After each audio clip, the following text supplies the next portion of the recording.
So do you have any advice for physicians or dentists in general, just about this whole scenario? I recognize that the headache, jaw pain, it's real. So where are you from? Springfield, Missouri.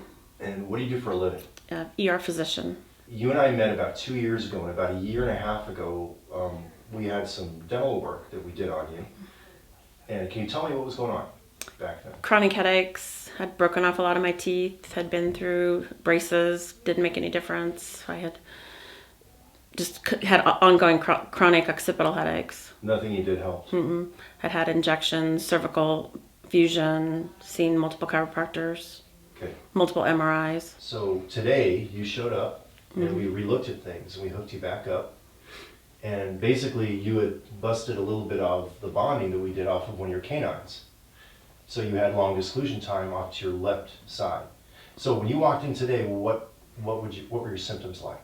Well, I have been having right occipital pain and then just left-sided temporal headaches. I had my occipital area worked on the other day, so that it wasn't near as bad today, but still I was having a lot of, even this morning I woke up with a left-sided headache, which I've been waking up with headaches every morning for the last 2 months, every day.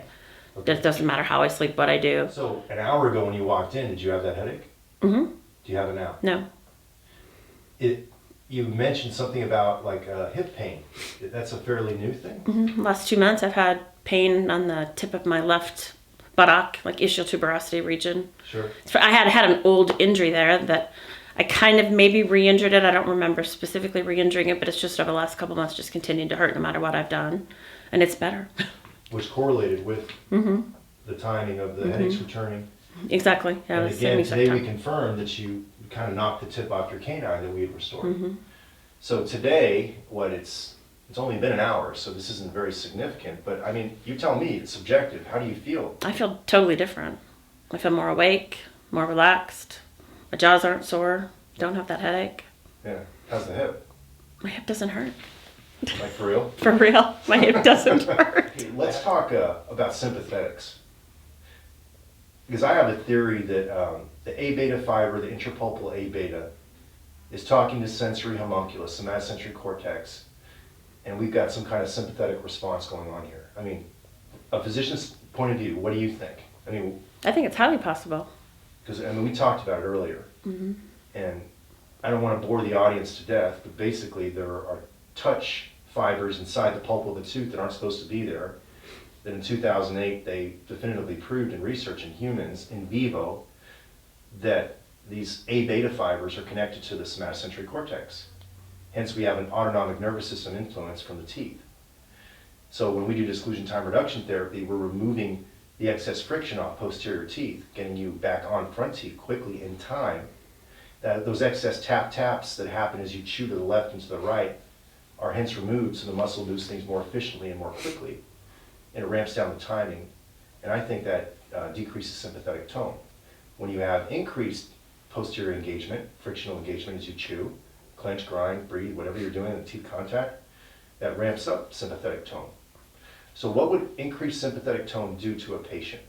Make them feel on edge, make them sweaty, hyperventilate, tachycardia, just feel anxious, vasoconstriction, yeah. And it's going to increase total body tone everywhere, vascular tone, muscular tone. It's exhausting, fight or flight response. So if you vasoconstrict, let's say a muscle group, let's say muscle groups, plural, systemically, is it not fair to say that you're more likely to have an ischemic muscle? Potentially. And claudication, right? Potentially, yeah. So when I finished doing my procedure on you a while back, didn't you tell me you had a sensation of, again, the relaxed feeling? Can you describe it? Rested. Feel rested. I mean, when you're just constantly tense, if you're not busy doing whatever's making you tense, you almost feel this overwhelming, exhausted feeling that you just want to close your eyes and go to sleep. And it's like that was lifted and gone. And that's for real. You just experienced that again a year plus ago, and then again today. So is it plausible from your point of view, in your opinion, that if one vasodilates a muscle that was, the arterial flow that was vasoconstricted, if one increases, right, blood flow, the muscle will no longer be ischemic? Shouldn't be. You may have to wash out whatever lactic acid is built up in it. Mm-hmm. But rapidly there would be a distinct change that was physiologic, Oh right? yeah. So am I It's like hyperoxygenating the tissue. Sure. So could that be responsible for this euphoric, relaxed feeling? Mm-hmm. Sure. Yeah. And your cold sensitivity was a little ramped up this morning, Mm-hmm. and it decreased, I don't know, you told me the numbers about 30%, maybe Yeah. 40% better after simply re-tipping your canine and checking the data. Mm-hmm. And you saw the EMG data. What did you make of that? There was drastic difference. It went from very asymmetric to almost symmetrical again. Like very hyperactive? Yeah, very hyperactive initially to almost resting immediately after. Yeah. And that's when you felt that sensation, Mm-hmm. subjectively. Mm-hmm. Do you think there's any utility in physicians and dentists kind of honing in and trying to learn this technique to maybe help people with nonspecific headache pain, for example? I don't know that they have the specialized capability of learning it, but recognizing it and referring people. Yeah, definitely. Yeah, I mean, the timing and the bite essentially can make a difference, Mm-hmm. cause pain that people can't identify otherwise. When they rule out all other organic causes, when the MRIs have been shot, the neurologists have been seen, you went through all that. Mm-hmm. The chiropractors, the physical therapists, the headache specialists, quote unquote, right? Right. Um, But I've been having had other pains and other various things post-op or other injuries. There's something different about chronic skull base pain. mhm. Something totally different about it. Do you see that a lot in the ER? Mm-hmm. See a lot of headaches. Probably 20% of the patients that we see. Are these like chronic? Most of them will tell you they get headaches daily. They get headaches bad enough to come to the ER weekly.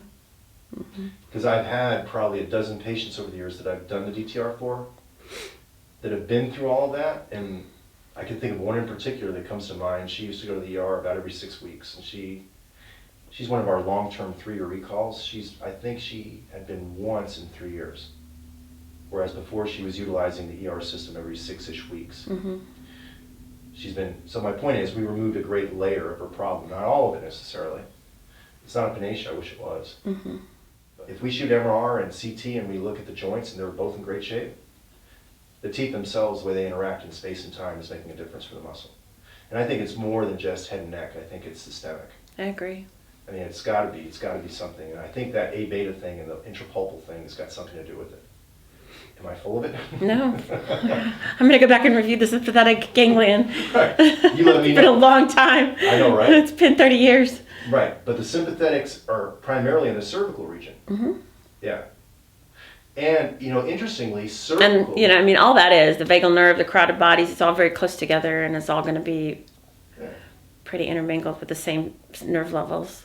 Yeah, what's interesting is in TMD world, if one gets deep into TMD world, one always realizes that it's either a cervical or a TM joint input. It's like they crosstalk.